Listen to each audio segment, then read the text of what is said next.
Actualité internationale. En Algérie, Emmanuel Macron annonce une commission d'historiens des deux pays sur la mémoire. Emmanuel Macron et Abdelmajid Tebboune ne se sont pas quittés après leur poignée de main à l'arrivée du premier à l'aéroport d'Alger Ouari Boumediene. Tous les deux se sont passés en revue les troupes avant les hymnes nationaux. Les deux présidents ont eu leur premier échange dans un salon de l'aéroport, entourés de leurs principaux ministres. À l'issue de ces échanges, les deux présidents ont prononcé une déclaration au palais El Mouradia et se sont efforcés à montrer leur volonté de relancer le partenariat entre la France et l'Algérie. Mais pour Emmanuel Macron, cette visite a surtout permis une avancée dans le domaine mémoriel. Nous poursuivons en Angola. Le MPLA remporte les élections générales selon les résultats provisoires. La Commission nationale électorale a donné ce jeudi soir les derniers résultats provisoires. Il s'appuie sur plus de 97% de votes. Pour les premières fois depuis l'indépendance, le MPLA l'emporte avec une courte majorité. C'est en début de soirée que Lucas Kilunda, porte-parole de la CNE, annonce les résultats. Le MPLA a 51,7% de votes, ce qui lui permet d'avoir 124 députés. L'UNITA, avec 44,5% des votes, dispose de 90 députés au Parlement. Les 6 autres formations politiques se partagent les miettes. Pour 4 d'entre elles, les résultats ne leur permettent pas d'obtenir un député à l'Assemblée. Nous terminons cette page avec le président de la Russie. Vladimir Poutine signe un décret pour augmenter l'effectif de l'armée russe.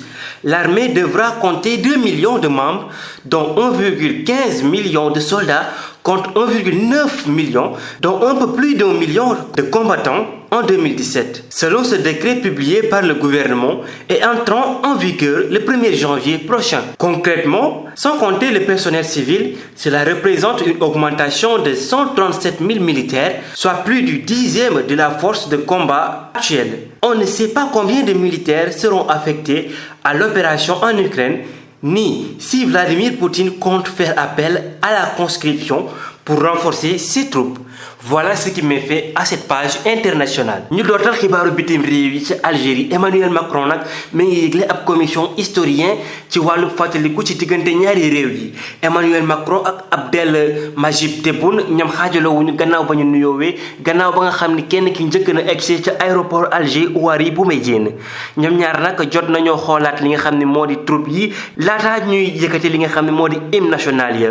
ñaari njiitalu réew yi nag ñoom jot nañoo am seen waxtaan bu njëkk ca benn salon foofu ca aéroport yi ñi leen waroon rek nekk seeni jëwriñ ku nekk ca sa réew. Gannaaw seen waxtaan nag ñaari président yi jot nañoo def ab déclaration ca palais ba nga xam ne moo di El Mouradia te ñoom ñaar gën nañoo dëggal li nga xam ne moo di seen bëgg-bëgg taxawalaat li nga xam ne moo di diggante France ak Algérie wante ngir Emmanuel Macron nag seet si gile may na ko mu ñëw indi benn wàll ci mbiru fàttaliku.